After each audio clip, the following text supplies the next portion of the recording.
in about 9,000. And we looked at the whole spectrum of special education, the problems and the needs that we had there. The most manifest problems that came to the fore were the problems of coordination, administration, articulation among programs. For example, we have an EMR program, the program for the educably mentally retarded. We have a primary, intermediate, advanced, and high school level programs. Each of those programs is located in a different town. So if a youngster is placed in a program at the primary level, he may be... You have a call on line 3. The youngster may be in the program through high school, and if a superintendent of schools or a director of pupil services was trying to explain to a parent what happened to this youngster over the 12 years, it was rather difficult for us to explain what would happen, because initially the youngster would be in a Windsor-Locks system, then shift to East Granby, then to East Windsor, and then possibly back to Windsor-Locks, something like that. There was really no articulation, coordination of what happened to this youngster as the youngster went through. It became very clear that we had some major problems there. Another area of dysfunction was the gap between diagnosis and then what we were to write into an IEP, particularly the learning disabilities area.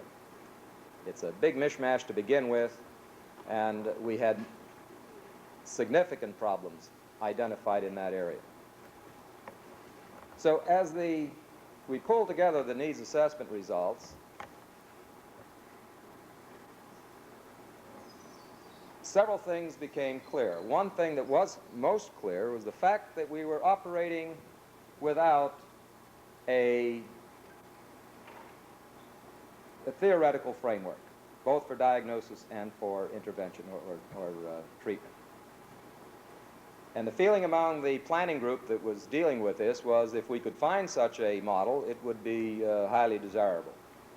We did an ERIC search and really looked at what was happening not only in the country but internationally. It was interesting to find the 154 responses that we had on the ERIC research, that there were 5 documentations of programs under a single comprehensive theory. All of them happened to be the ANISA model by Dr. Jordan.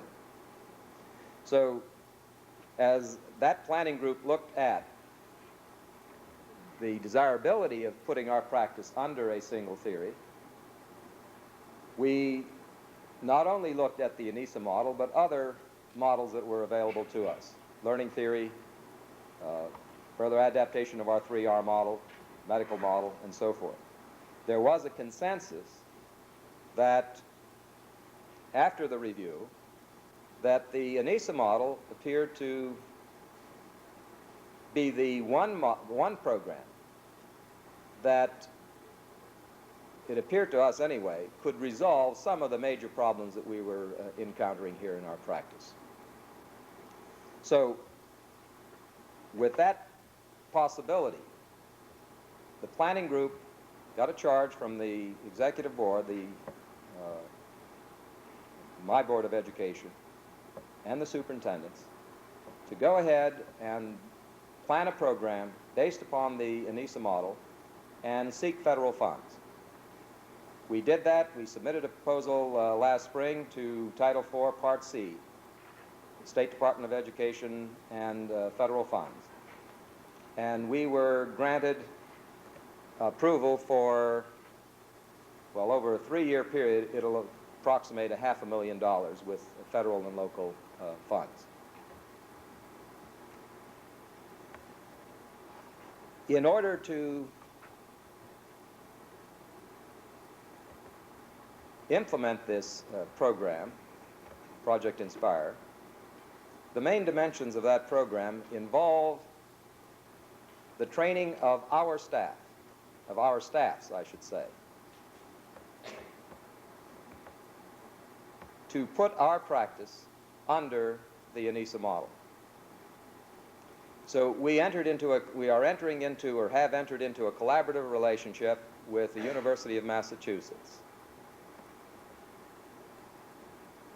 They will provide in-service training programs for our staffs here on site.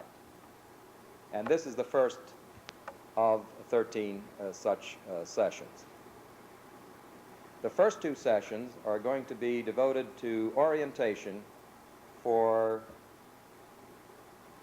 well, the focus today is on the ANISA model, the global perspective. The next session, Wednesday, will be dealing with the nature of man. The target group that we were attempting to reach initially was all of the administrators, special education staff, diagnostic, as well as the special education teachers, guidance, and reading specialists. The planning group felt it was important to have this broad orientation of all the people that are going to be involved in what we're going to be doing here. One of the important factors in our selection of the ANISA framework was the problem that we're encountering now in the area of special education, which is mandated that we provide not only a diagnosis, but an individualized educational program for all of our exceptional youngsters. And funds and resources are being really taken away from the mainstream for those purposes. And the thing that impressed us more as we looked at the ANISA model compared to others was the fact that the ANISA model is a mainstream model. The practices that the ANISA theory asks for are applicable to all children. This is what we had in our initial 3R model, and this is a very positive thing that we see in adopting the ANISA framework. So this year, the primary focus is going to be on all of the people who are in special education. Next year, our plans are to expand this for training in service to the regular classroom teachers. And what we hope to do is close that gap that exists between special ed and mainstream, and we hope that the model will help us do that.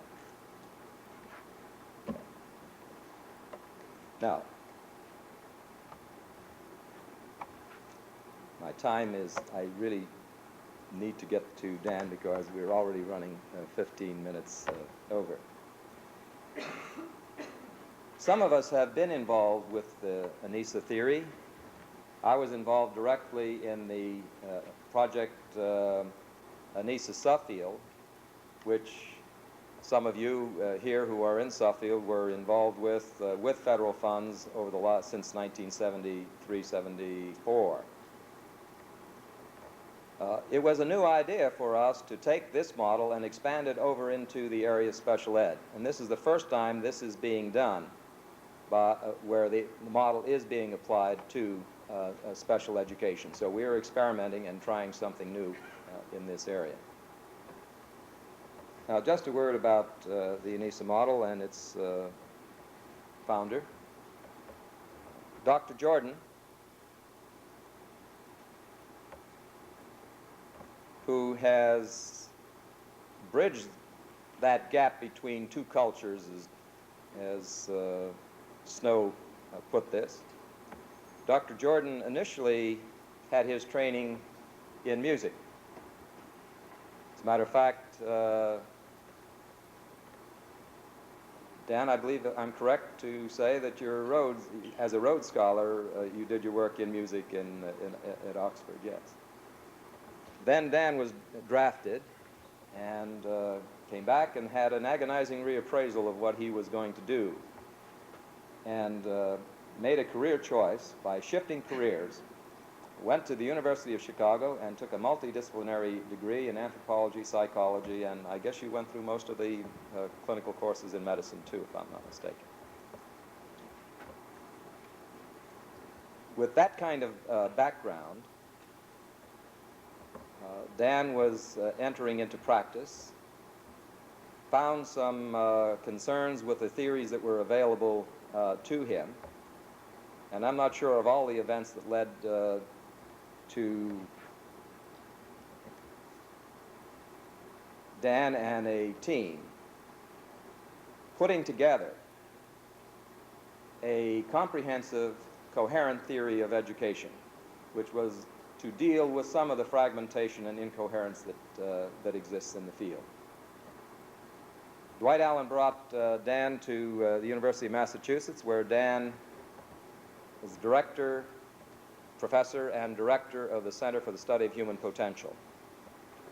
He was able to get some money from NEPD, that's the New England Teacher, I always forget the translation of this. It's the group that's located in Durham. They were very generous and gave him $240 some odd thousand to pull together the thinking that's necessary, the conceptual thinking that is necessary in the development of a theory of education.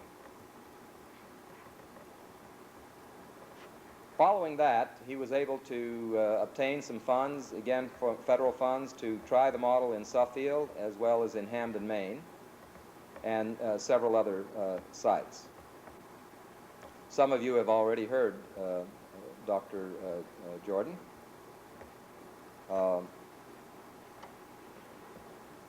Just an observation on some of his paper credentials. He was very impressed that Dan worked his way through high school.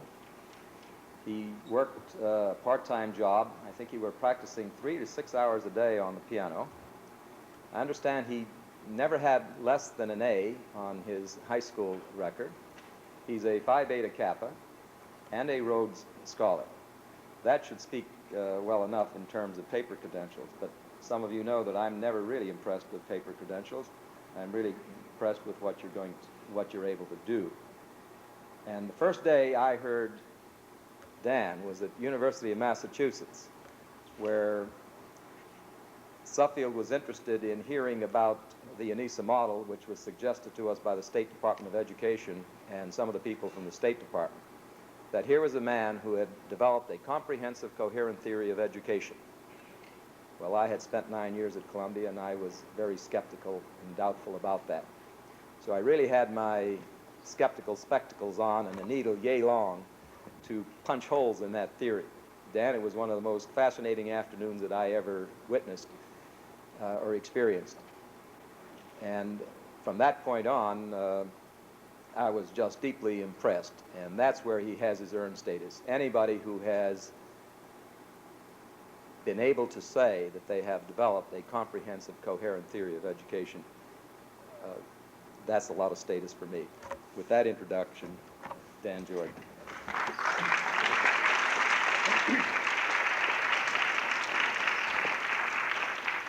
Good afternoon, everyone. Let me know if you can all hear if I speak about this volume. Can you all hear? Would you please raise your hand if you can't hear during the course of the presentation, and I'll tune the volume up a little bit. Now, do I understand I need to put this around my neck?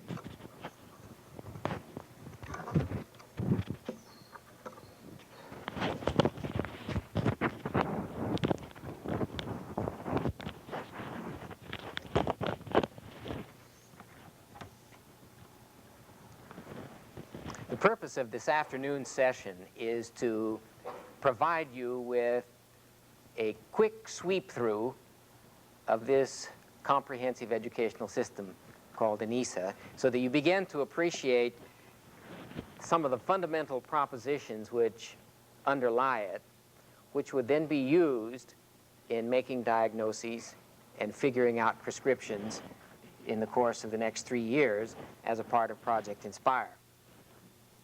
As George indicated to you, The basic idea underlying this effort to create a comprehensive educational system was to move education as a profession onto a scientific foundation where the ultimate court of appeal would be whether or not something works. In my experience after leaving the University of Chicago and going into a school of education, I had a little period in there, an intervening period when I worked in the psychology department where everybody was interested in rats only. And because they are in cages and they behave so well, and they're easier to work with in many ways. I left a psychology department and went into education, and there found that when people bumped into problems, their essential orientation to them was not a scientific one. It was perhaps a combination of a sense that education is entirely an art, and you couldn't really get anybody to agree on what that meant. But to be sure, it did not mean that what you would do or what you would propose to do would have predictability, nor would the main effort be to establish empirical grounds for why something should be done. And that, therefore, the ultimate court of appeal, as education stands now, I think, is perhaps largely tradition. We say, well, what did we used to do? Let's try that again. Rather than a penetrating analysis of the issues involved and the creation of a theory which would explain what's happening and which would therefore provide you with grounds for acting and would direct your attention to certain sources of data which, if you collected and analyzed, would let you know whether or not action based on the theory is getting you where the theory predicts you will get. And if it doesn't get you there, then you didn't follow the theory quite rightly, or the theory isn't very good. Now, I've noticed in working with people in education that there is a kind of built-in distrust and perhaps even a wee bit of hostility against theory and philosophy. I may be a little bit overstating this, but I suspect you will intuitively resonate with what I'm saying. In fact, some studies a few years ago on student evaluation of professors and courses they were taking in the university by evaluations given by education students. The most damning comment that they made about courses was that they were too theoretical, or that they were too philosophical and therefore impractical. And yet, every scientist knows that there is nothing so practical as a good theory. So there was a bit of resistance, I would say, in taking the ANISA model to the field, because essentially its approach is to enable people to assimilate the body of theory, which is then used as a guide to practice. Somebody who has assimilated the body of theory and then applies it becomes generative. Therefore, our aim is to help teachers or diagnosticians or educational personnel become generative in whatever position they are holding in the educational establishment. By generative, I mean they are able to create on the spot the most appropriate, productive response possible under the given circumstances. It's a little bit like the difference between an ordinary cook who does not understand the chemistry of cooking and therefore must follow the recipe exactly as the recipe says, or nothing will turn out right, as compared to a master chef who never uses a recipe book but understands the chemistry of cooking. You put a master chef in a kitchen with whatever food happens to be in the cupboards and say prepare a meal, that master chef under those circumstances, with that food, will prepare the most palatable, nutritious meal possible. A generative teacher will take any child or children under any circumstances with any equipment or no equipment and create the best educational experience possible under those circumstances, because they know the chemistry of learning, say, just as the master chef knows the chemistry of cooking. I'm reminded a little bit of the story of the master chef of one of the King Louis. King Louis and his mistress, Madame Pompadour, used to spend the summer homes in Mayenne on the coast of France. And they loved having whipped cream as a salad dressing in those days. And when they got there, they were going to have a big feast. And nobody brought the cream. And the master chef knew that Madame Pompadour would be terribly upset. And there were awful consequences when Madame Pompadour was upset. And therefore, being a generative person, instead of the whipped cream, whipped vegetable oil in with egg whites and added some salt and made a substitute whipped cream, which they named after Mayenne and called it mayonnaise, which you call mayonnaise. And that's where we got mayonnaise. Because here was a master chef who, under the pressure of losing his job or maybe his head, could apply a theory, an understanding of the general chemical properties of food, and come up with something new. And that's essentially what we are trying to create here. We began then, almost 16 years ago, to accumulate and tabulate and organize a vast amount of information about how human beings grow, develop, and learn. And in the course of that, we realized why very little of that is piped into the education professions. First of all, it's often contradictory, it's fragmentary, it's incoherent, and it's in a terminology that is just a headache to work with. And so we felt very sympathetic, and there was a reason why nobody was making much use of it. On the other hand, it seemed a great shame to have all of that information and not make it available to people who are on the firing line working with children. And perhaps one of the most shocking things that we kept finding is that if you don't know what you don't know when you're working with a child, you see only a tiny bit of him. And therefore, you will relate only to that tiny bit. And to that extent, you won't have a very solid relationship. And to that extent, your observations will be so limited that you will not be able to respond in a variety of possible ways, one of which has a hope of really being helpful. Every human being is so multifaceted and so rich in what they are and what they can do. To be out of touch with most of that is to really be out of touch with a child, and to be out of touch with a child means you can't work very well with a child.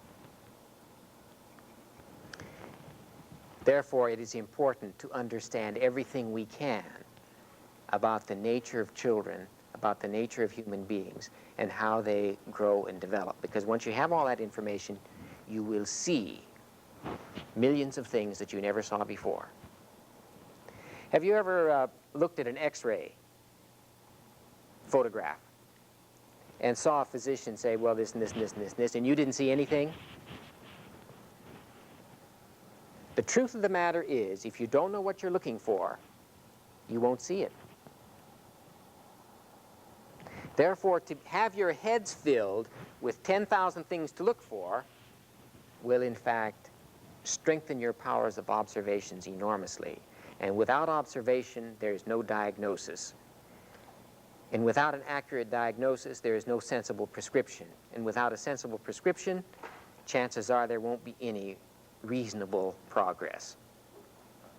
Therefore, I'm hoping that one of the things that will come out of our 13 sessions together will be a kind of falling in love with the essential idea behind science itself, namely a passionate drive to find out what the truth is about all of these things, and a willingness to be honest about it, and a willingness to change a view once evidence is presented. One of the great social problems of our time is the inability to shift attitude and view when evidence is presented that undercuts what we believe. In fact, I define a prejudice as an emotional attachment to an error or a falsehood about somebody, which then gets carried into action. When you present evidence to the contrary, the prejudices really stick because there is an emotional commitment to it, even if the evidence isn't there anymore. So essentially, one has to have an open mind. And the model itself has changed enormously over 16 years and will no doubt be changed as a result of our experience with Project Inspire. The first thing we needed to do in order to put together this new comprehensive system was to find a beginning point. And that was of some problem to us, because we've lapsed into what I think almost everybody else lapses into. You call a meeting and you brainstorm for a while. But you don't even know initially what it is you're trying to find, which makes it very difficult to get it. Even if it should be presented by somebody, you wouldn't even necessarily find it. In other words, we suddenly realized that we were going through the reinvention of the wheel process, and that maybe we should steep ourselves in what the finest minds had created throughout the span of recorded history, or at least the last half of recorded history. And we felt that we needed to find as that beginning point what we are calling a first principle, which would then provide the basic source of coherence in the system of thought and action which ENISA represents. I've asked hundreds of teachers this question, and let me just ask you, and I'll pause 2 seconds, and you see if you can think up an answer. What do you think is the first principle underlying your profession? I'm assuming you know what a first principle is, and that's a reckless assumption. We didn't know ourselves. But let me just throw it to you. If somebody said, what is the key idea, the key concept which underlies your profession? Well, we found not one single teacher could say, nor could we find one single professor who trains teachers who could say. First of all, they weren't quite sure what a first principle is, and secondly, they didn't know they should have one, even if they did know what the first principle was. Now, what is the reason for having a first principle? Whitehead says that if you want a system of action to be integrated, it must be based on a system of thought that is coherent. And he says incoherence in a system of thought is caused by disconnectedness, contradiction, or incompatibility among first principles.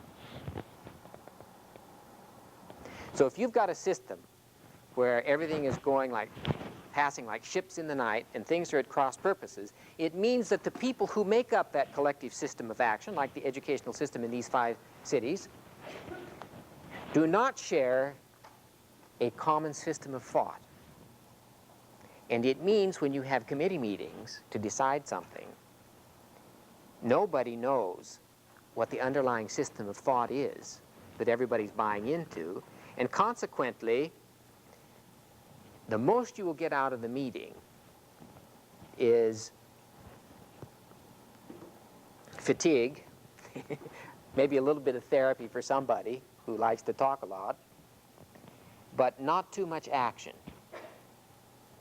that is significant or will lead to any change of any import.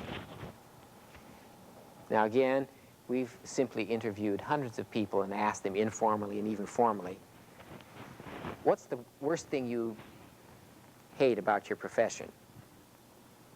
And a lot of people put too many meetings that don't go anywhere pretty near the top of the list. There are other things too low pay and, you know, lots of things. But meetings that don't go anywhere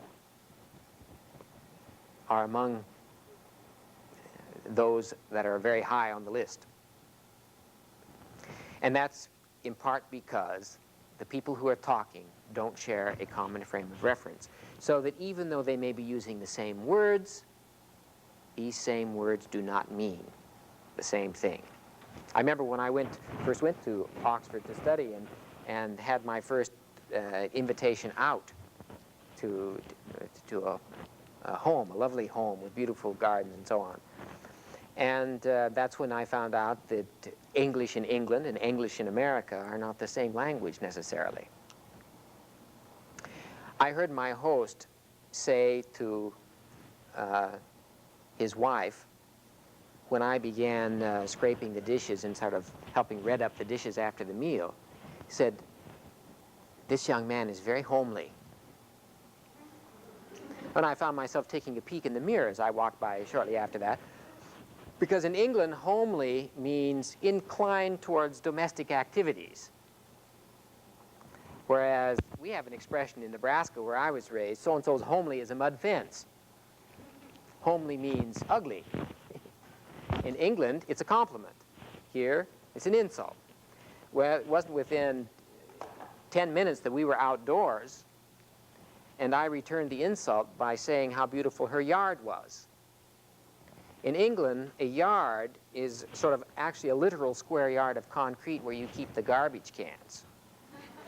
And she initially wondered why I should be commenting on the garbage cans when we had just seen an acre and a half of heavenly English gardens.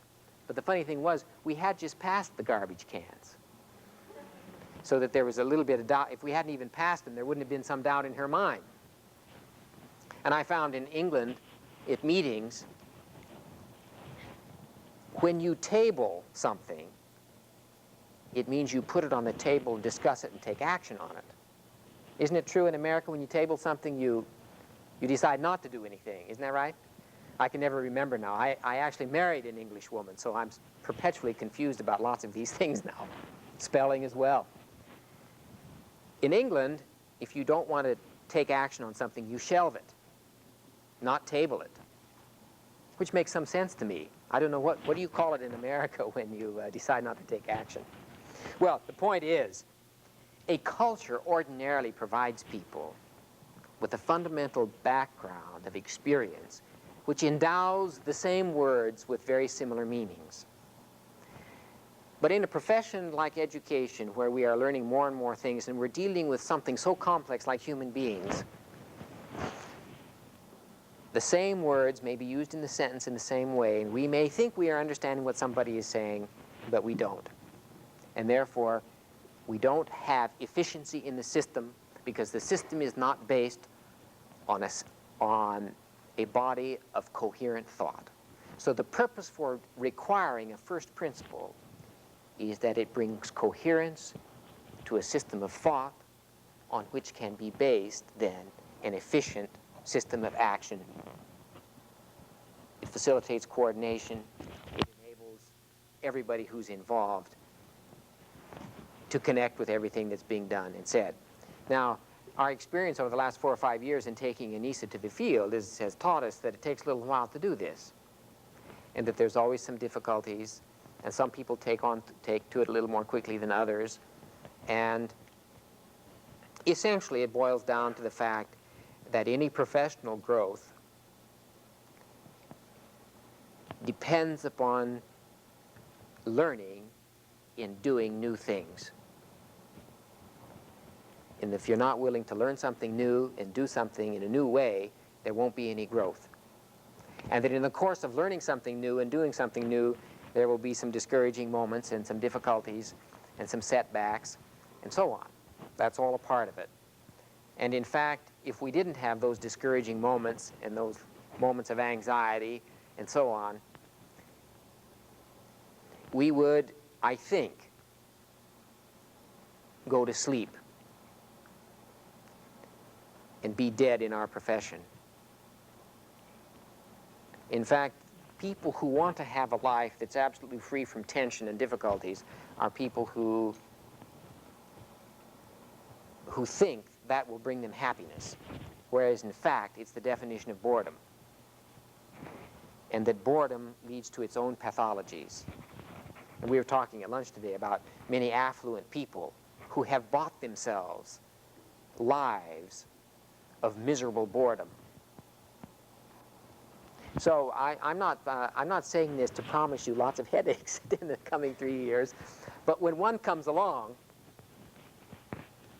don't be upset, because there is a framework of thought that we've worked out for 16 years which will enable us together to generate a set of options of things to do that are likely to improve whatever issue or circumstance that happens to be causing the headache. If I were to take you through the 16 years, which is really what I want to do today, I could do it very quickly by showing you these overheads. This machine is developed a pathology a little bit. It got banged, and so it's not going to focus very well for us. But can you see that? We felt that we had to find a first principle, and that first principle would specify the view of man. And tomorrow, I'm going to talk about that in greater detail. And then from that, we derived a theory of development. And from that theory of development, we organized a coherent theory of teaching and a comprehensive theory of curriculum. And then we quickly became aware that you can have all that and have it beautiful, and then you try to make it work. And if you're working with administrators who don't understand all of this, with just the signature on a little piece of paper, they can shoot the whole thing down. And therefore, there had to be a compatible theory of administration to go with it. And then the whole system itself, in order to avoid its ever becoming static, had to have built into it a system of self-evaluation that would ensure its perpetual self-renewal. In fact, it specifies what kinds of data to collect on the whole system, and that may cause you to rethink your philosophical first principles. And when you do that, then it sends a ripple through the whole system again. But without something like that, you wouldn't get anything terribly comprehensive, nor would you get anything that would likely have the horsepower required to make a significant impact on education.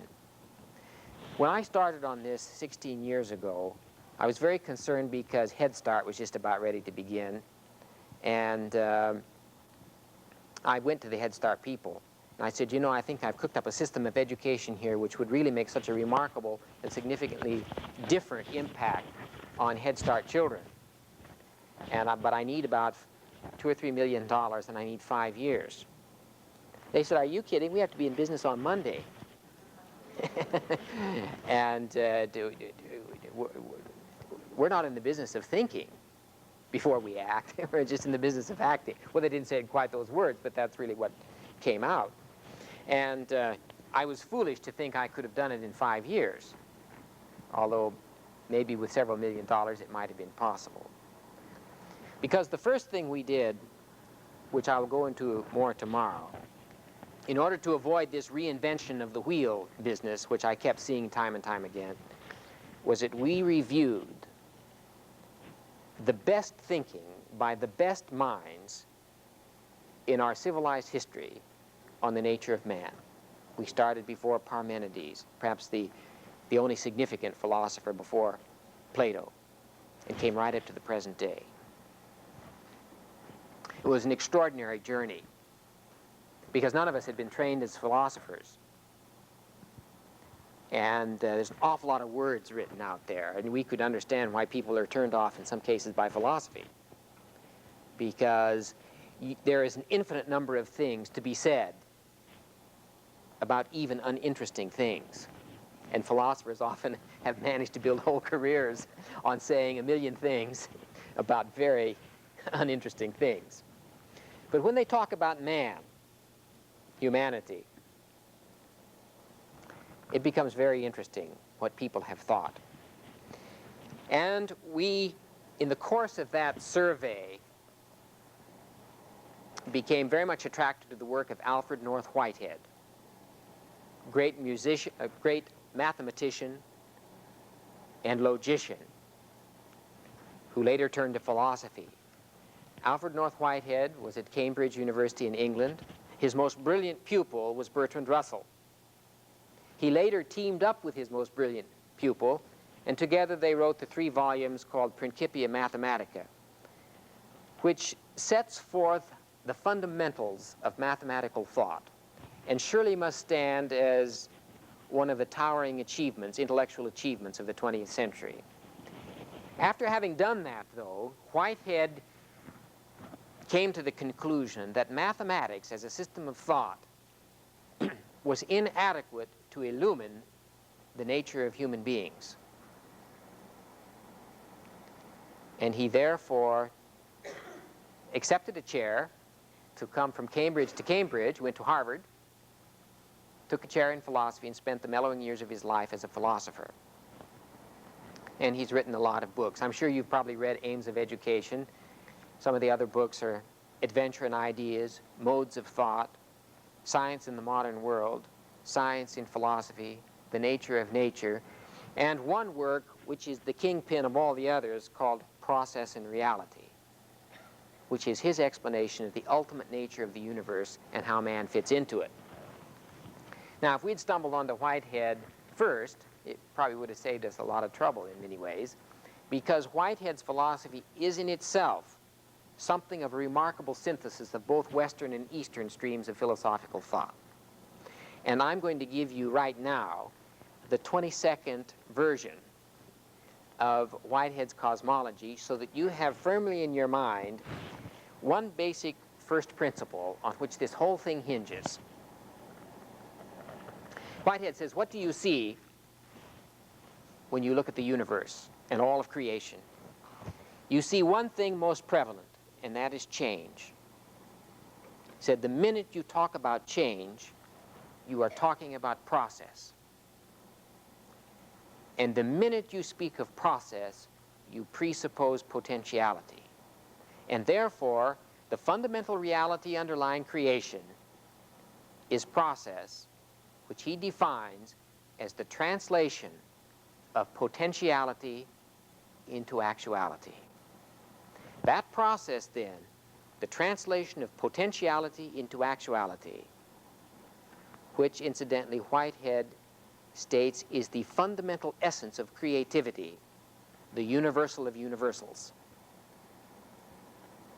That fundamental process, the translation of potentiality into actuality, then, became for us the first principle underlying this model. And we said to ourselves, it is the function of education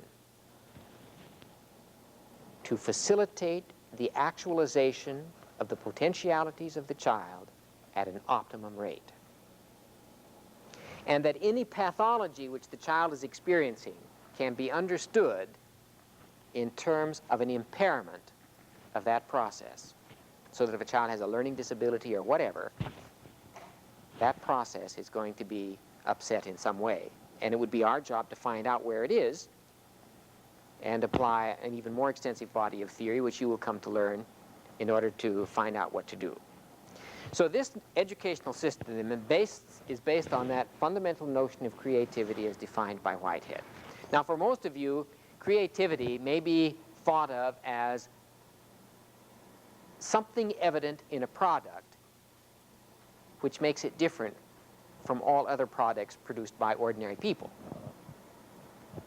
And that's not our definition of creativity. That's the deviant from the norm definition of creativity. You know, if you have 50 children in a class and you send out a piece of paper and say, everybody write a poem. And all of them write a poem that's very similar to roses and red and violets are blue and so on. And then you get one who writes a haiku or something else. Then you say, this child is creative. The others weren't. Well, that's the definition of creativity based upon the product of an effort which deviates from what everybody else is doing. Yet, the child who wrote his first poem, even if it is in the format of roses and red and violets, may for him be quite a creative step. And certainly the first physical step a child takes is an example of psychomotor creativity for that child, because it's actualizing a potentiality. So if you can keep that first principle in your mind now, the rest of our 13 sessions will be derivative from that principle. And in fact, that's why we found out nobody has ever been able to create a comprehensive theory of curriculum or theory of pedagogy, because by definition, we found out logically they must be derivative theories. And they must be derivative from a theory of development. And if you haven't got the theory of development, then you haven't got anything to derive it from. And therefore, the first principle that you'll be trying to cook up for this, even if you don't know you have to have one, there has to be a central proposition. It will probably not be central enough to produce what you really need. Now, when you take the idea of potentiality being translated into actuality, you are saying something is moving from condition A to condition B over time. And it's changing. And the sequence of those changes represent an ordered expression of potentiality, and that's what we call process. The ordered expression of potentiality. Now, when you plant an acorn, you know that within that acorn, potentially, there is an oak tree. This is why the potentiality of something is an unrealized, though real, part of anything and everything. Now, I want to make that point absolutely clear, because it influences the relationship that you have with another human being. If, as a part of that relationship, there is an acceptance of the potentiality of the child, which is by and large unknown and has to be taken on faith. Therefore, there is an element of faith and trust in every growth-promoting relationship. And if you haven't got that with your children, they will not be attracted to you very much. And if they're not attracted to you, they won't be able to learn very much, at least not as much as they would if you had that. Now, one of the propositions, as you'll hear more fully tomorrow, and this is the last thing I'm going to say about the nature of human beings, because that's going to be tomorrow, is that we set forth as a basic proposition about the nature of man this one idea, namely that there was no scientific or theoretical justification for assuming that the potentialities of man are limited. And therefore, we take the position that every child is endowed with an infinitude of potentiality. Now, if you relate to a child on the basis of his limitations, he will not feel fully accepted. It's one of those curious things. But when you have a sense of this unlimited potentiality, and that figures into your attitude to the child, then the child relates to you differently. And it makes a difference, that bond. As you'll see later in teaching, how important that bond is for effective teaching. And if you haven't got it, then you need to get it. And if you can't get it, then maybe there's another profession that would be better. Because I think that, though, that everybody, just by virtue of being a product of evolution, has the capacity to establish the kind of bond I'm talking about. But some will no doubt do it better than others. Now, let me just place that basic idea in the context of evolution and then move on. Because I'm at 3:45, we're going to stop for a coffee break. And then there'll be some announcements, and I'm going to come back and finish the sweep through. We wanted a theory of development which would explain how you get from A to B. A theory of development that would explain the nature of process, would explain the nature of potentiality, and would let you know what actualized potentialities look like. And I'm telling you, there is no substitute for knowing what you're talking about in any business. And I've just found it myself sometimes talking utter nonsense when I ask myself, what do each of those words I'm using mean? And do I know?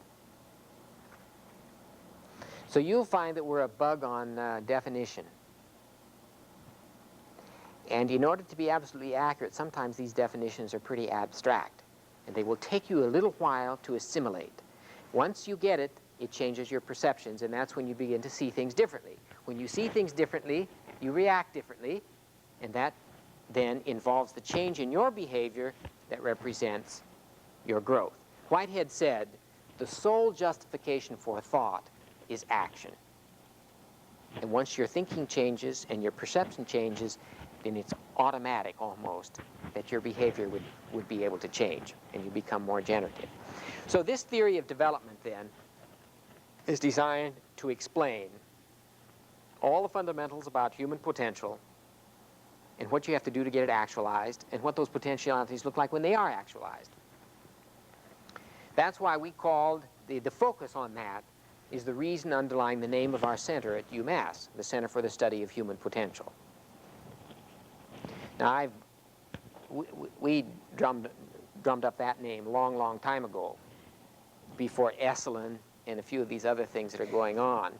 And so when I come to give a speech sometimes on, and they know I'm from the Center for the Study of Human Potential, particularly it's in California, they think I might have 20 pounds of beads and long hair, and that I'm advocating everybody jumping into a jacuzzi pool and without any clothes on and playing footsies or something.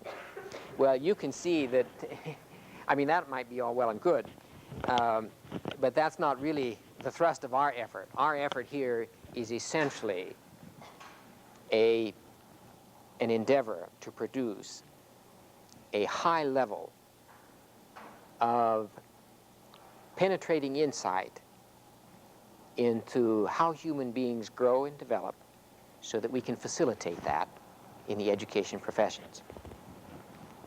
Incidentally, if you consider for just a moment what happens when human potential is suppressed, you get, in our opinion, two major pathologies. One, mental illness. Two, crime and juvenile delinquency.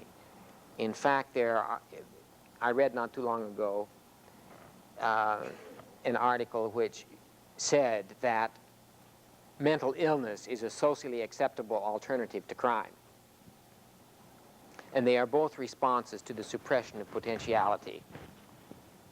And my major theme song to the federal government for the last 15 years has been, let's create a system that promotes the actualization of human potential. It will do away with these pathologies, and we'll save a lot of money, because as it is now, young people who are coming up through a system and have their potentiality suppressed by whatever reason, if those young people tend to be extroverted, their reaction to the suppression is to strike out. And they run afoul of the law, they destroy property, they beat somebody up, whatever. They're apprehended, arrested, and put in a prison. If the person is introverted, in terms of personality orientation, they tend to withdraw. They go into a fantasy world. They go on drugs or alcohol. They go on welfare, and eventually they wind up in a mental hospital. So here are two major social institutions, mental hospitals and prisons, on which we spend billions of dollars annually trying to help people that have been derailed by the system that they've come up through.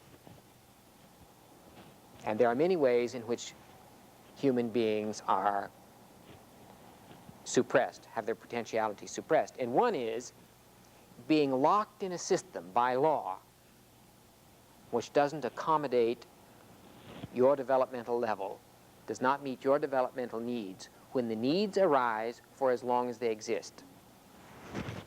And schools are one basic institution that, by virtue of the way they are structured, will do that unless we make radical changes. For instance, we know one thing for certain. Individuals are unique, and they learn and grow and develop at different rates at different times. And even the rate alters. There may be a spurt, then it may be very slow. And some children may be ready to read at 4, some not till 7. And you couldn't say one was abnormal in either direction over the other. So it follows from that, then, that grouping children for instructional purposes on the basis of chronological age is bad news. It is fundamentally a most misleading criterion for grouping children for instructional purposes. If the instruction focuses on the acquisition of certain knowledge which requires certain prerequisite developmental experiences. If you require it, when they don't have these prerequisites, you will set the child up for a guaranteed failure. We have examined in great detail what happens to a young person who is locked in a system in a way that guarantees his failure. And it's made worse if the system then turns around and makes the child feel like it's his fault. Now, of course, in recent years, the schools have come under the gun very much as being the cause of all this. And the truth of the matter is a lot of the stuff is already done because the kid doesn't get to school until he's 5. And you can't imagine all the things that can happen from the point of conception until the child reaches kindergarten. So that, in fact, our aim is to work fundamentally with 2 basic institutions, families and schools, because these 2 institutions are in the most powerful position to influence the oncoming generation. And they are the ones who could, if they applied all this knowledge of human development and growth, actually avoid the pathologies. If you are talking about human potential, you've got to be able to say what they are, what the human potentialities are. And I want to give you now an abstract definition of a potential or a potentiality. And it will help you when you get stuck to go back to this definition, because it will free you from particulars. In fact, the great virtue of a theory is that you will be able to discern general patterns. And without being able to discern general patterns, you will not get a sense of what's going on. And you can't discern those general patterns if you can't abstract yourself from concrete particulars. Let me give you an example. Well, I'll just give you this definition first, then give you an example. You know, the root word from which the word potential comes is the past participle of the verb to be, those of you who took Latin. Sum est sunt, which is the conjugation of the verb to be, and its past participle is potens, which, when it comes into English, means power or energy. So for us, a potentiality is a patterned use of energy which is possible of development.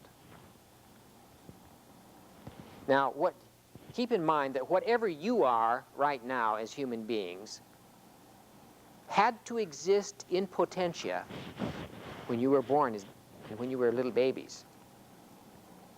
Whatever you are able to do now, whatever talent, skills, abilities, and things that represent you now, had to exist as a possibility when you were a baby. And nobody, not your parents, not anybody, could predict quite accurately what you would be like now. And yet all that potential was there.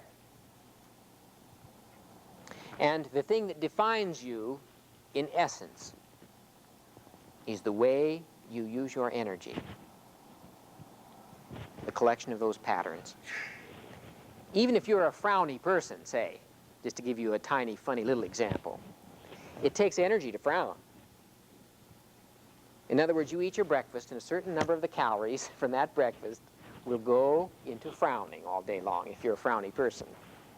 And you will be known as a frowny person, and you probably have a frowny type personality too, maybe. I don't know. But the point is, that's part of you, and that was a possibility. Now, as you will see momentarily, the potentialities with which each child is endowed is infinite, as we've said. Some will come out and some won't. And the thing that influences whether some will come out and others won't will be the environments they are in and the quality of the interaction with those environments that they will have. So keep in mind then that an actualized potentiality will be visible to us as a patterned use of energy. Energies differently and create a new pattern. So your diagnosis will begin to be thought in terms of how this child is using his energies. And you see, you'll use the word inappropriate behavior, say. That'll be a kind of a global phrase that you will apply to this child as you're observing. His behavior is inappropriate. And that's what cues you that something's not quite right, perhaps. But once you have, in more detail, the concepts which the ENISA model provides, you'll be able to nail that down much more concretely and will enable you to generate possible ways of going about this. Well, let me just say then that the theory of development had to identify the basic potentialities that we're concerned about. Now, since we've said all these potentialities are infinite in human beings, you couldn't list them. Because by definition, if it's infinite, there's no end. The only way you can deal with an infinite list of things is to place them in a finite number of categories. We looked at what the behavioral sciences, what folklore, what literature, what all these people said about the nature of man. We made a list of all those capacities, abilities, and talents, achievements of human beings to see if they would fall into a number of categories, and we say they fall into 5. And these are the 5 basic categories of human potential. And when anything goes wrong in any one of them, or in more than one of them, then you will have probably a learning disability of some kind in one or more of these areas. Now, I want to back up just a minute to talk about the biological underpinning of these things, because the organism that is moving, that is seeing or hearing or thinking or feeling or willing, intending to do things, is biological. And therefore, we establish as a part of our theory a fundamental category of human potential, which we call biological potentiality. And the theory fixes nutrition as the key factor in its actualization. And you'll have a whole session dealing with this later on. But let me just give you some of the fundamentals now. When the sperm and the egg come together, they contain each half of a blueprint, which when put together contain the full blueprint, the genetic blueprint of the human being to emerge. This blueprint, contained in the thousands of genes that make up the chromosomes, 23 chromosomes from the mother and the 23 from the father, this blueprint organizes and has the instructional code for building that new creature in the womb of the mother. Now, the new human being is manufactured entirely out of what the mother eats. That's the only place it can come from. And even if it takes some of the substance from the mother's own body, the mother's own body is made up out of what she ate. Our bodies, let's say the biological potential that we represent as adults, was actualized through the things first our mothers ate and then the things that we ate. Now you can well imagine if the blueprint calls for a certain amount of vitamin A, say at the time the retina is formed, and the mother's not taking any vitamin A in, then what do you think the blueprint does? What do you think the foreman on the job does on the construction of this new human being? He said, well, we'll stop work until we get the vitamin A. No, they never hold up anything.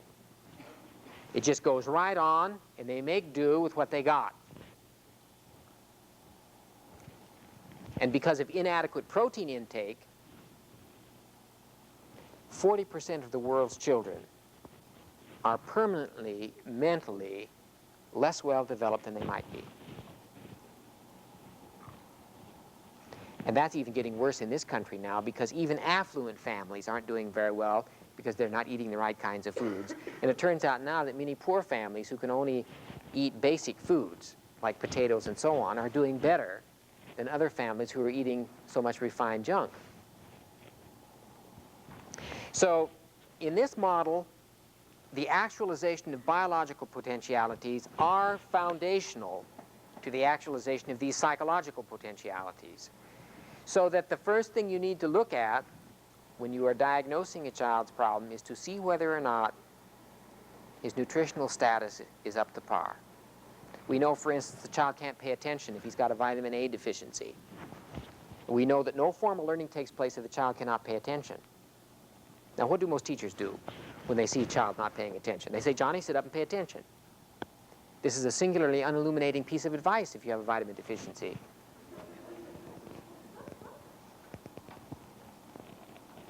Furthermore, teachers themselves may be in poor nutritional status, which will make them less patient, more prone to fatigue, more irritable, and therefore less open to the quality of the relationship which facilitates good teaching.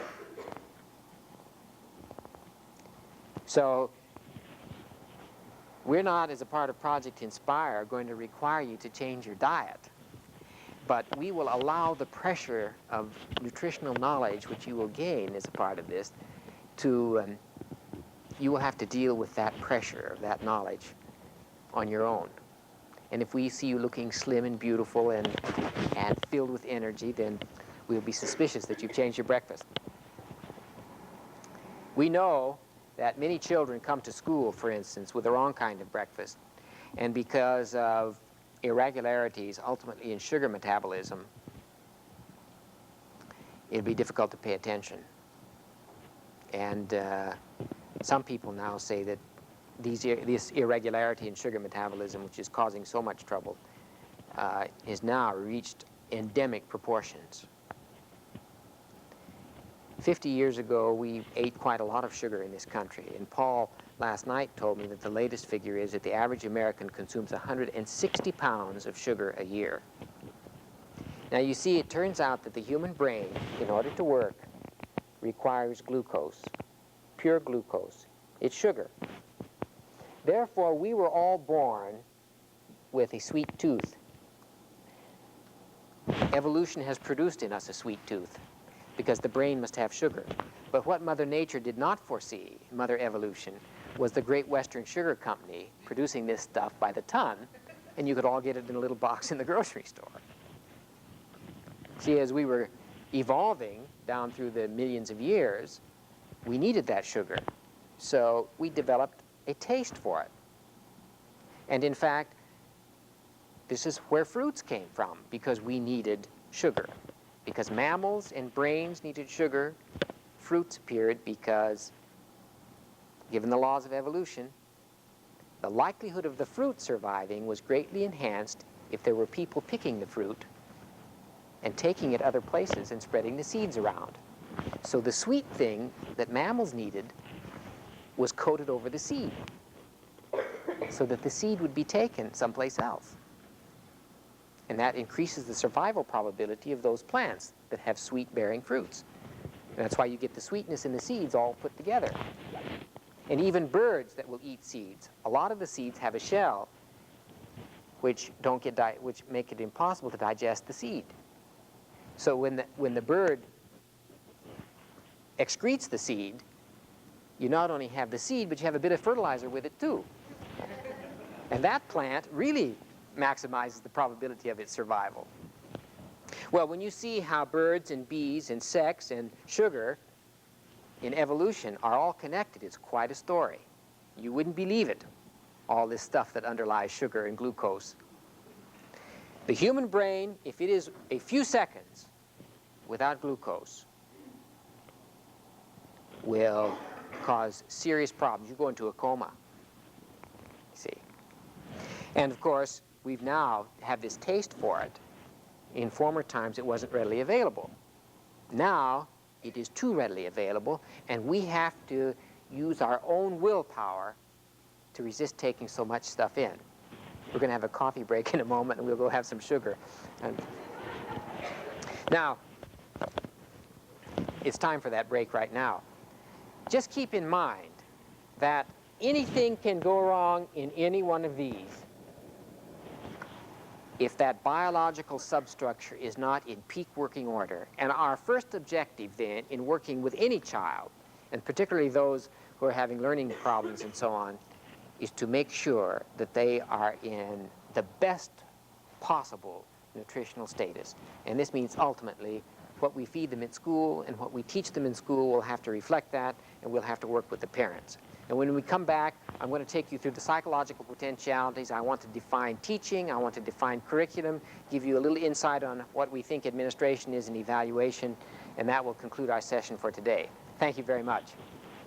Psychological potentialities, which we think any comprehensive school system of the future will have to be certain to actualize at reasonable rates if we're going to avoid massive pathologies in the years to come. In fact, the rapidity of social change as we head towards the year 2000 is creating massive stress on our society. And those who are not able to learn easily will not be able to cope. That's why we think a new kind of educational system for the future is going to have to be based on the achievement of learning competence. And it is the ability to develop competence in these 5 areas which will ensure general learning competence. The theory states that these potentialities are actualized through learning, just like those biological potentialities are actualized through good nutrition. That presupposes then that we have a clear idea of what learning is. Learning is one of many words which we educators use and which we don't really know the definition of. We have some generalized notion, but it's hard for us to say exactly what it is. We reviewed all of the basic learning theories, even the nasty ones like Hull and Skinner and Tolman and Thorndike, all the major learning theories, to see if we couldn't squeeze out a common denominator. The idea being that if we could understand what learning is clearly enough, we might be able to teach a child how to learn. And since learning is the means by which these potentialities are actualized, knowing how to learn would put the child in charge of actualizing his own potentialities.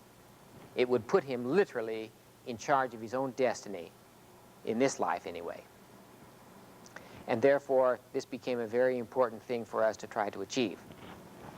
So I want to talk a little bit now about learning competence. When we squeeze these learning theories down to their common denominators, this abstract definition is what emerged. To learn means to be able to differentiate, integrate, and generalize experience. Now let me just break those down, each one. Differentiation is the ability to break down experience, whether internal or external, into separate contrastable elements. I think these definitions will be in the literature which you will be given. Integration is the ability to combine these elements into a new whole. And generalization is the ability to transfer that whole to other situations, to apply it to other situations, so you have a transfer of knowledge. So the differentiation, integration, and generalization are the basic things which underlie all learning. It follows, therefore, that if a child is having learning disabilities, it is because he is not able to distinguish between two things which the particular learning task requires a distinction between, or he is unable to combine things, as say he doesn't see the relationships among them, or he is unable to generalize from one situation to another something learned here, or some combination of all three of those, or he may have mixed in with it some biological problem, perhaps related to diet or related to organic impairment of some nerves or organs, or some combination of all of that. Now, it is hard for us theoretically to see what else there could be that would cause a learning problem than those things. So once you go through each one, you ought to be able to pin it down, and on the basis of the rest of the theory, be able to make a prescription. Now, let me give you some examples of that in one of these areas. Take the psychomotor area. How does all of that apply to, say, psychomotor development?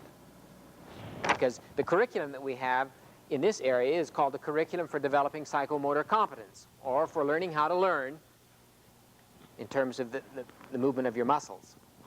Essentially, psychomotor competence means the ability to differentiate all the movements of the muscles, the voluntary muscles.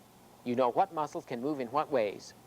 To be able to integrate those movements into a variety of patterns to serve a purpose, any particular purpose, and then to be able to generalize pattern movements to other situations. Like you could go from, say, roller skating to ice skating, or you could go from jumping the rope to something else that's similar to it, to be able to generalize. The truth is that most of us have hundreds of muscles that we never use, or that we don't use very often, and that we don't have too much voluntary control over. And in fact, psychomotor development is largely carried forward unconsciously through maturation, until you want to do something that requires very fine motor movements, or movements requiring great strength, like in ballet, or in playing the violin or playing the piano. For instance, I don't suppose too many of you would be able to do that. Can you see that? Because most of you will not have had any exercise to lift the fourth finger up when the other two on either side are down. You won't be able to do it probably very easily. And I can tell it's a strain because your face is out. There are hundreds of movements like that. In fact, when I was in Germany, some friends of mine went to a yoga meister, because the thesis of this particular school of yoga was that if you could gain control over your muscles, you could then gain control over the mind. And once you gained control over the mind, you had control over your soul and destiny. Well, at least that was the thesis, and it sounded interesting. So I got a bunch of GIs together and we went. And this man could do the most extraordinary feats. And he had a little 5-year-old boy who could do the most marvelous things. And the eyes were clear, and the face was smooth, and the hair had a sheen, and they looked slim and lean and in the peak of health. And this one little boy, the son, put his body perpendicular to this pole. He took hold of the pole and put his body out perpendicular to the pole, and then he just wound himself up, clear to the top, like a fan. with his feet out here, just circulating around the pole, went clear up to the top and then came down. And we all tried. We couldn't even get perpendicular to the pole, let alone go up the pole. And he showed us all kinds of muscles that he could move, in the abdomen, for instance, and so on, that none of us could move. We just didn't feel there was any connection between the head and that muscle. You know, we didn't even know where to start to move it. See? And of course, when you get into playing the piano or the violin, you see, there's a lot of coordination, which must be preceded by differentiation of those muscles before you can get them into a pattern, you see. And for a child, before the child has taken a step, walking, which is a patterned use of energy, which is a potentiality to be expressed, when the child actually walks, you see that potentiality actualized in a patterned use of energy, which we call walking, putting one foot in front of the other and moving the body through space. All of these things can be broken down and understood in terms of differentiating, integrating, and generalizing. And a child may have a learning problem related to bad coordination in muscles because he's not seeing properly. Or he may be afraid and therefore won't work with these two. Or he's muddled in the head for some reason. Or he's been so spoiled he has no volition left. We tend to mess up kids' volition these days, so they don't have any feeling of independent ability to make a decision and go do it. Now, I want to just say one sentence or two about each of these so you have an idea of what they are, and then I'll move on. I've already talked about psychomotor development, and this is why I think there ought to be a movement and dance curriculum in all preschools and heavily emphasized in the early age levels. Because one of our propositions in our theory of development is that potentialities, the actualization of potential, is sustained by interaction with the environment. Now, the way a child interacts with the environment largely depends upon his psychomotor abilities. A child who handles his body well explores. One who handles his body poorly doesn't explore. And the one who explores a lot learns more. The one who is not afraid moves into new environments. And he will be less afraid if he's in control of his muscles and if he's poised. You know, the person who stumbles over everything and spills everything loses confidence. And everybody else loses confidence in him, too. He doesn't get invited over to your house if you have a new rug or whatever. Perception has to do with the ability to take in information from the outside through the eyes, through the ears, through all the sense organs, and to integrate that information into an interpretive scheme on which action can be based. We know that some children see a little bit and they see it slowly. They can be trained to see a lot and see it more quickly. A child who can see a lot and see it more quickly has an advantage over a child who sees a little bit and sees that little bit slowly. So we can speed that up. The cognitive area has to do with thinking. Now, mankind has been thinking about the nature of thinking for 2,500 years at least. And we're still not all that sure of what it means.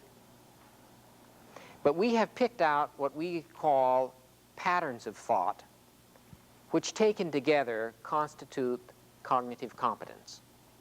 And we say a child who can think in all of these ways, taken collectively, would be a master thinker. And here's an old list. These are just words that refer to patterns of thought. And our learning how to think curriculum eventually will contain things such as this. And since, for instance, mathematical thought, which depends on a number of these, is a prerequisite to doing well in math, we have a means, I think, here of getting rid of all the pitfalls in learning math. It looks as if, well, let me just say what they are here. It looks as if all mathematical thought depends upon classification, on conservation, which is not here, on transitivity, and on seriation. Now, I'm not going to explain what all those are right now, but suffice it to say, if a child is just manipulating symbols and memorizing relationships, but he doesn't have the thought structures underlying an understanding of those relationships, he may, by rote memory, be able to manipulate the symbols for a certain amount of time. But after a while, that'll run out, and it won't work anymore. And we tend to get children manipulating symbols before they understand the thought processes that are required to comprehend relationships. For instance, just to give you a quick idea,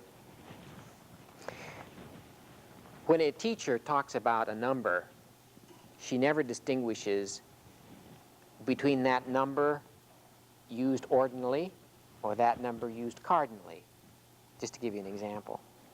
Because we say 1, 2, 3, 4, 5, and we mean it's in the 5th place, and we're not talking about quantity. So we're talking about ordination. In fact, if you have 5 pairs in a row, each pair is exactly the same size as every other pair. It's just that one of them happens to be in the 5th position. But we also use the same numbers to refer to amount or quantity. But most of us don't even understand what quantity is. Quantity is the abstract property of a group. And until a child understands that, he's going to have trouble manipulating quantities. That's why if you ask a child, you have 5 elephants and 5 peanuts, and you say to the child, which group has more in it? The child will always say that the elephant group has more elephants in it than the peanut group, even though you count 1, 2, 3, 4, 5, there are 5 elephants, 1, 2, 3, 4, 5, there are 5 peanuts. Which group has more in it? The child will say the elephants have more in it, because the child is percept bound, and those elephants take up more room on his retina than those peanuts. See, what relates the group of 5 elephants and makes it the same as the group of 5 peanuts? It is 5-ness. They are both groups which have 5 items in them. But that's an abstraction, and most children cannot deal with that abstraction. But until they can, they won't be able to understand the cardinal aspect of numbers. So we have a lot of experiences which we give children, which enable them to understand ordination and cardination long before or at the same time that they're beginning to manipulate the numbers. Affective development refers to the organization of the emotions. When a baby is born, he simply is able to react. And the reaction eventually differentiates into many different kinds of emotions. And then those have to be integrated if you're going to have a sensible, sane, emotional life. And the truth is, if your emotions are messed up, chances are your thinking may be too. And there has to be some coordination between the two. Putting together the affective development curriculum has been perhaps the most complicated of the entire model. It is just so difficult to get a handle on. And here's how it is now, and you'll later have a session on that. We see there are 2 basic classes of emotions. Those related to hope and those related to fear.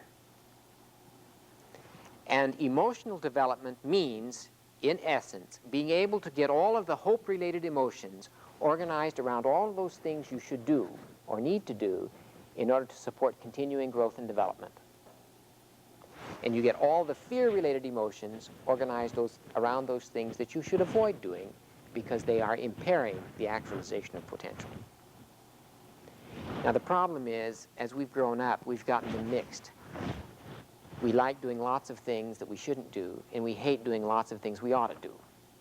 And the person who hates almost everything he should do and likes doing almost everything he shouldn't do is a person who's in trouble in our society or in any society. And the person who sails through is the one who just loves doing all those things they ought to do and who hates doing everything he shouldn't do. And those people are sometimes irritating simply because They don't seem to ever stub their toe on anything, and they just are always sailing with great enthusiasm. And it's because somehow the way they were raised, they got those emotions organized. You see. Now, the way they get organized is largely through criticism, reward, and punishment. And those all arise out of qualities in the relationships among the people with whom they grow up. And really, if you've got your emotions organized properly, almost everything else is possible. But if that is messed up, so much of your energy will just go into kind of hanging in there and persevering. If a person is perpetually criticized, no matter what they do, and they've given practically no praise, you'll probably develop a competent person, but that person will have no confidence. And they're the sort of person you would like to play at the opening of the meeting, or you would like them to give a speech, and they never will. They're good, but they have no confidence. Then, if you do it the other way around, you just give indiscriminate praise and no constructive criticism at all. Then you develop a person who has massive confidence in everything, but is incompetent. And these people are a terrible pain, too. They're the one that always volunteer to do everything, and nobody wants them to do anything, because they always make a mess of it. But they have, by the time they've reached adulthood, they're able to discount the subtle signs, you know, like nobody comes or whatever, you see. The trick is to get the balance so that the person has a level of confidence related to the level of competence. And that makes the best sort of person. Then if you ask somebody to sing, and they know they can't sing, they'll say, look, I have a terrible voice. But if you can't find anybody else who's better than I am, I'll give it a shot. But I'm just telling you, you won't like it. Well, you can live and work with a person like that, because they've warned you that they... And they also can say, look, I'm not going to do it because I know what a mess it would be. And even though you want me to, I'm going to spare you from your own poor judgment in inviting me.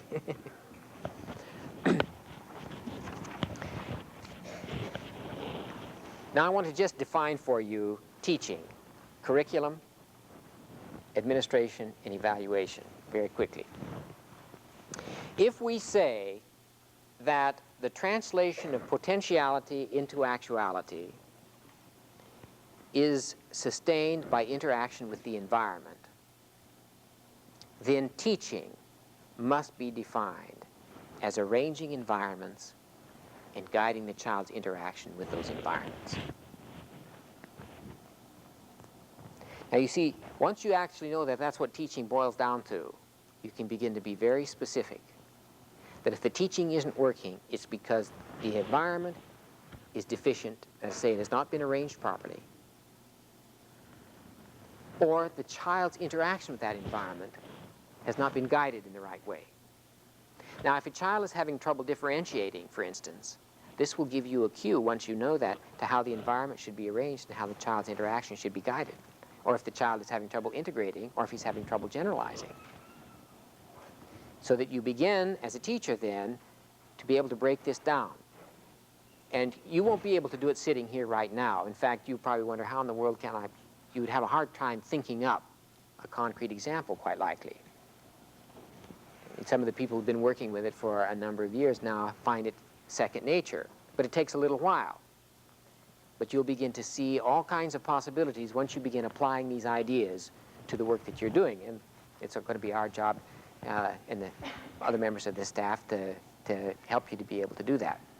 So teaching then means arranging environments and guiding the interaction for the purpose of achieving the goals of the curriculum, which are all expressed in terms of actualizing human potential in some way, shape, or form. Now, all environments and all interactions are not equally powerful in actualizing a given potentiality. Knowing which is which differentiates a good teacher from a bad teacher. And I think good teachers intuitively know a lot of this, although they wouldn't be able to explain it. But that's the advantage of having a theory that raises to a level of conscious awareness what it is that's going on. Because then you have a hope of analyzing in more detail what's going on and modifying it when and if you need to. Now, let's look at curriculum. We said that the actualization of human potential is sustained by interaction with the environment. And we classify those potentialities. You now have to classify environments. And in fact, one thing to keep in mind, that there can be no theories and no science without classification and definition. So much of the clarification of this comprehensive system or approach to education arises out of clarity of definition on the one hand, and understanding how each one of those definitions relate to every other one. And seeing how, and that means how they are classed, how they are grouped. So you got categories grouped, you got potentialities classified, you're going to have environments classified, ultimately styles of guiding interaction will be classified, because if you don't have that, you won't be able to hold it all in your head, and you won't have a science. Whitehead broke the whole universe down into what he called levels of being, ontological levels. The Greek word ontology means a study of being. It's a fundamental branch of philosophy. So anybody talks about ontology, they're talking about a study of being. Or if they're talking about ontological levels in the universe, they're talking about levels of being. And he said the lowest fundamental level is comprised of mineral life, mineral existence. And when you add to that the possibility of reproduction and growth, you have a new level of creation, which he calls vegetable. And when you add to that the possibility of the senses and mobility,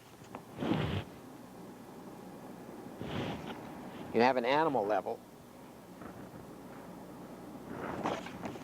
And when you add consciousness, the ability to symbolize, and so on, you have another level. And then he said, beyond that, things are unknown to us. And he sometimes refers to that as deity. But I think the Whitehead's definition of God would not be terribly appealing to most people. And it's too complicated for me to explain now. But the point is, ultimately, it's unknowable. But he makes the point that if you want to understand something about the mineral level, you must speculate about this level. And to understand something about this level, you must understand something about this level. And therefore, to understand man, you must speculate about these unknowables. And the fact is that we are all heading into and deal with unknowns. Now, we took this scheme and broke it down into three basic categories.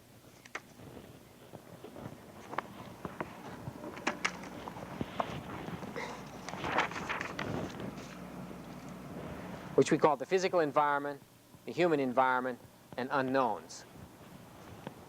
And one part of our curriculum, which is called the content curriculum, refers to information about these environments, which we have to learn.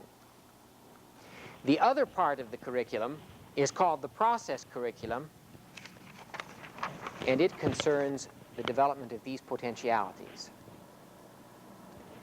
So curriculum is, from our point of view then, this: two interrelated sets of objectives, one concerning content, which is information about the world in which we live, organized according to these ontological levels, and process, which are goals dealing with the actualization of the 5 categories of potentialities. So it is those two things, those interrelated sets of goals, plus what children actually do, usually with the help of a teacher or a parent, to achieve those goals. So curriculum is not just the book or the lesson plan. It is actually what the children do with the teacher in order to accomplish those objectives. You'll notice that in all of our definitions, they get always right down to the use of energy, because this is the fundamental reality in the universe on which everything else hinges. That's why our first principles are always pushed right down to the ultimate, and it always comes down to either matter or energy, which are alternative forms of the same reality, ultimately, if you can buy Einstein's thesis. So, here's the definition then. There are two interrelated sets of educational goals concerning content and process and what the children actually do. That's the interaction component. So when you're developing a curriculum, those are the things you would need to know before you had one, according to our thesis. See, if you know just the objective, but you don't know what the interaction should look like for what environment the child should interact with in what ways in order to accomplish those objectives, the curriculum won't be very useful. Yeah, I mean, it won't be a full curriculum from my point of view. Now, of course, there's a tremendous number of different possibilities of interaction with an infinite number of environments, all of which could actualize the same potentiality or help the child memorize or learn something about the content. But, and that's why there is no way for us to teach you every one of those 20 million details. That's why once you understand the theory, you can fill in the details right on the spot. And that's what makes a teacher generative. Now, to get back to the content curriculum just for a moment, we found out that most traditional curricula are in fact organized along the lines of Whitehead's ontology. And so you get physics and chemistry dealing with mineral, you get botany dealing with the vegetable, you get zoology and ethology dealing with animals, and then all of these things dealing with human beings, and then you have philosophy, religion, and aesthetics dealing with unknowns. Now, I want to say just a word about these unknowns, because one of the gifts of consciousness is that you know when you know, and you also know when you don't know. And in fact, curiously enough, when you've learned something, you can even remember that you once knew it and that it's now forgotten. You say, well, I used to know that, but I don't anymore. At least you can't retrieve it. See? So our consciousness makes us very sensitive to unknowns. And in fact, the capacity to pursue an unknown is in part what is meant by faith and curiosity, which I define as an element of faith. And these two things are natural intrinsic motivators for children to learning. So if you destroy faith and curiosity, your school will be dead. And children will only learn if you threaten to beat them. And then that has its own problems, of course. And you get tired of beating them, too. Now, man has developed three kinds of symbol systems to help understand these basic environments. For this, you have math. For this, the human, you have language. And for all the unknowns, you have art. In fact, we have developed an aesthetic theory which in essence says the function of art in a society is to paint visions of possibilities.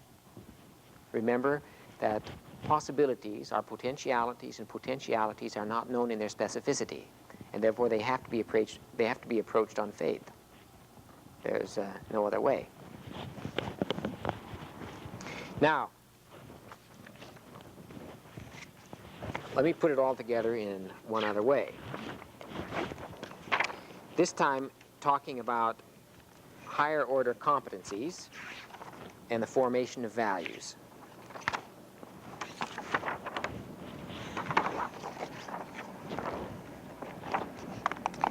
As the human being interacts with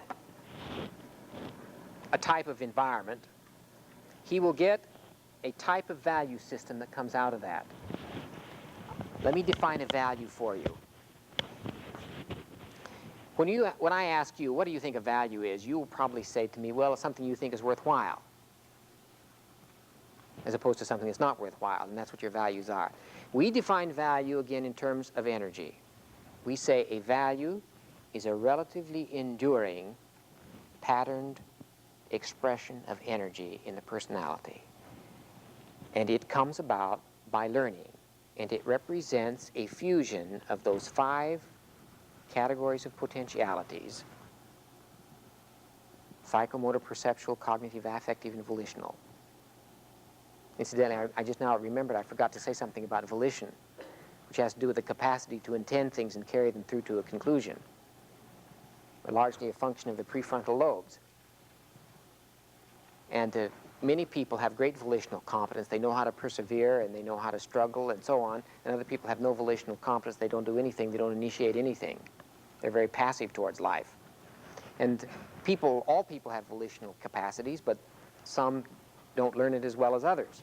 And that's why we have it. It's very important in here for us to have volitional strength.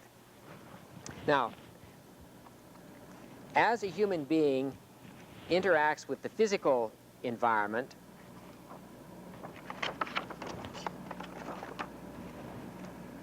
he will develop, gosh, I better put them just all down at once so I can give them to you, because I want to go across this way.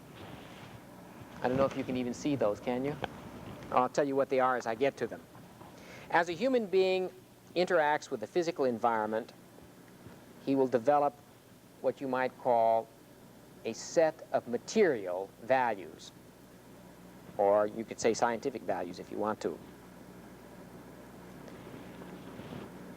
As he interacts with other human beings, he develops social values. And as he interacts and contemplates unknowns, he develops religious values. Or if that offends you, you can say philosophical values. But the truth of the matter is, we all face death. We all don't know what's going to happen to us.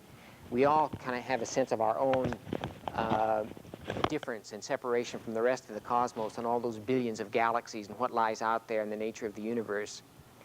And nobody can mature, in my opinion, as an adult without coming to grips with how he is related to the cosmos. And that usually raises religious issues in some way, shape, or form.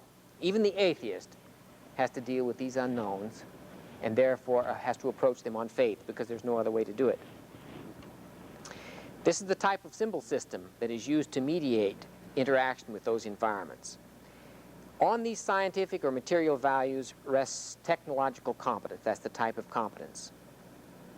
When you interact with the human environment, you get social values. Language is used as a symbol system to help you mediate it, and you develop moral competence. And here, when you interact with the unknown, you develop what we are calling spiritual or philosophical competence. The type of curriculum that you get for each of these, one has to do with math and science, one has to do with human relations and language, one has to do with aesthetics and the arts.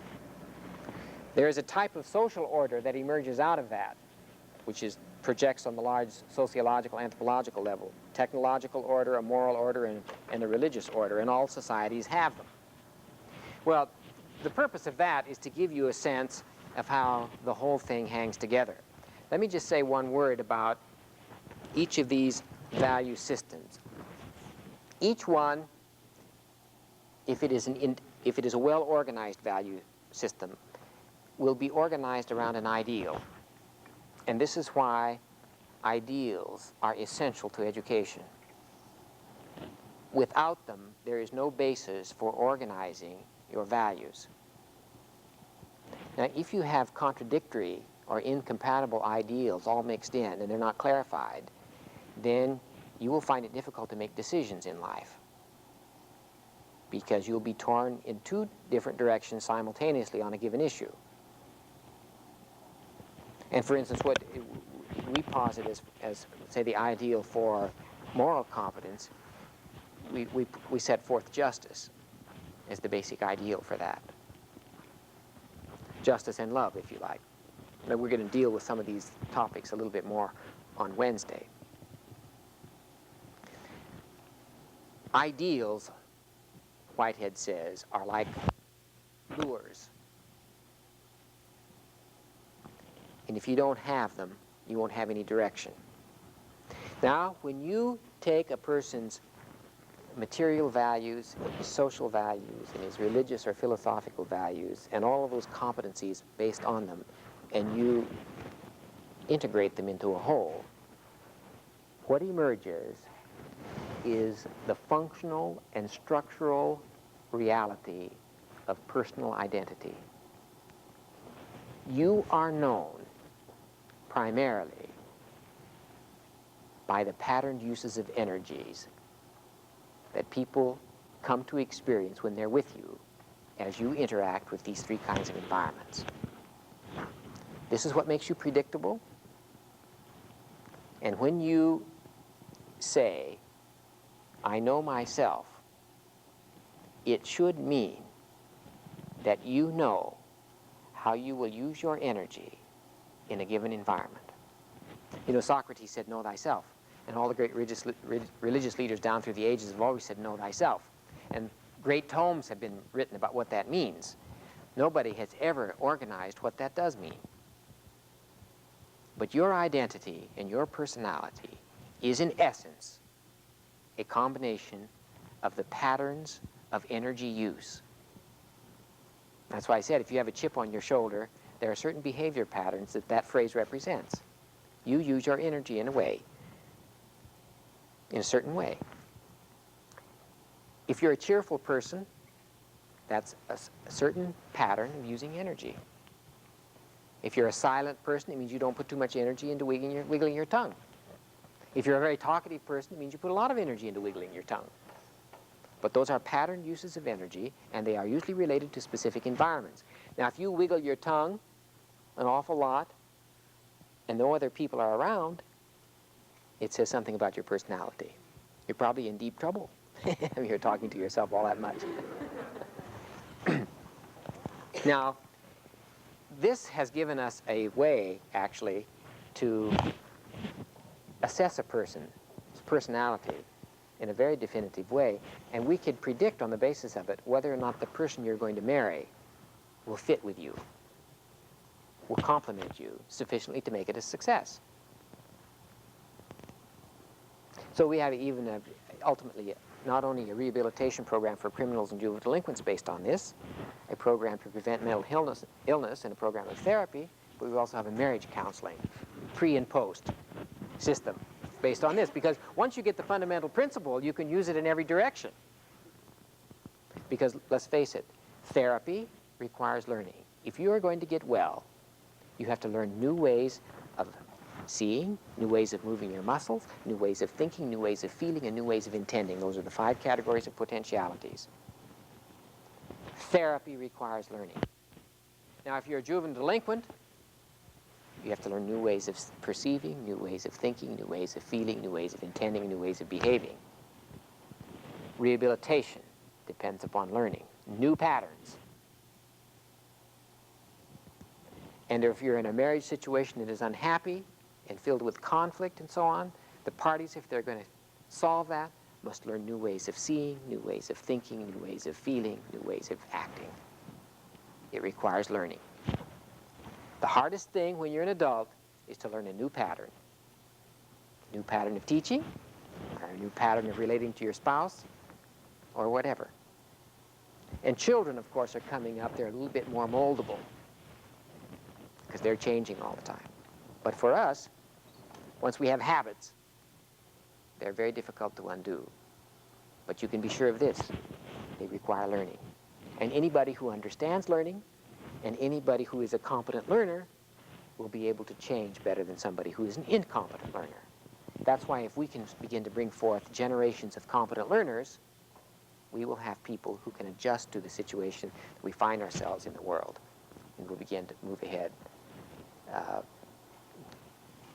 in a way which will not only ensure our survival as a species on this planet, but will enable us perpetually to improve the quality of life, which are 2 main objectives, really, for our existence. There are other things too, but those are among them.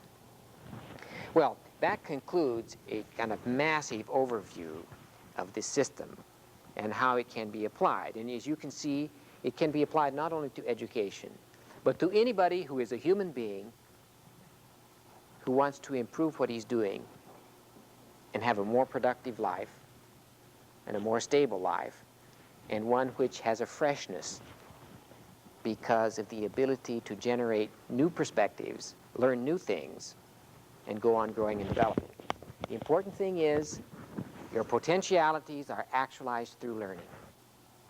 If there is no new learning, you won't have your potentialities actualized. And our thesis is that if you get children coming through a system where this is the main focus, you will have human beings that will go on growing and developing until the day they put their feet in the grave. And you probably have known such people who are in their 80s and 90s and are still discovering new things. I met such a woman when I was an undergraduate, and her name was Charlotte, and I've named my new daughter after Charlotte. Some of you don't know, I have a daughter who's 12 and one who's 15. They're both going on 13 and 16.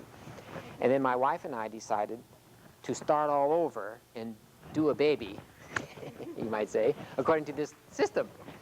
And the ANISA model actually begins a year before conception, getting the mother and father in the best nutritional state. The mother goes on a special diet during the 9 months during gestation, and the curriculum for the baby begins on day 1, when the baby pops out of the womb.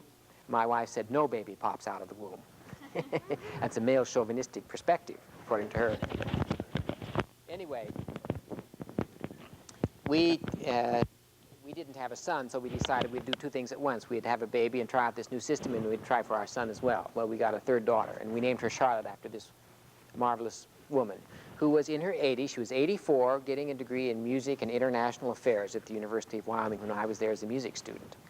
And she was just filled with energy and life, more so than the undergraduate. She wore bobby socks, and she attended late parties, and she rode a bicycle, and she was just learned everything.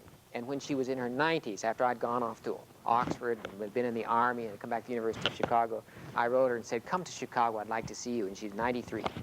And I thought, well, when I went to pick her up at the plane, they'd be lowering her down in a basket. But they didn't. She came jumping down the stairs, and the first thing she said to me was, do, mi, so. She said, say, that the motor of that, the engine of that airplane vibrates in the key of F. And we started. It was just that way the whole time she was there. She just saw new connections among all facets of her life, and she was into this where learning was the most important thing for her in her life, and always had been. So she was madly curious about everything and just filled with energy. So unlike so many people that you may know. And curiously enough, when I was an undergraduate there, I often used to eat lunch with her. And she and I even went out on occasion. They used to say, look, you see Dan Jordan, he's dating this old woman who's 84. So one time when we were working in the cafeteria, he said, Dan, what is this between you and this old woman? I said, you know, this old woman has got more on the ball and is more interesting in conversation than any undergraduate I've met in this university. Because here was a woman interested in ideas and their application in life, and her interest in possibilities. And that's really what gives vitality and vibrance to life. And that's what ought to be at the heart of all educational systems. And teachers who have it communicate it to children, and children who get it then love it, and they will hang around forever, because that's where you have the intrinsic sense of utter well-being and excitement for life. And that's what keeps you going. When that dies, that spark of divine discontent goes, and you've gone to sleep. Even though you're walking around and consuming groceries, nonetheless, your life is over. Well, I've enjoyed very much being with you, and I'll enjoy seeing you on Wednesday. Thank you very much.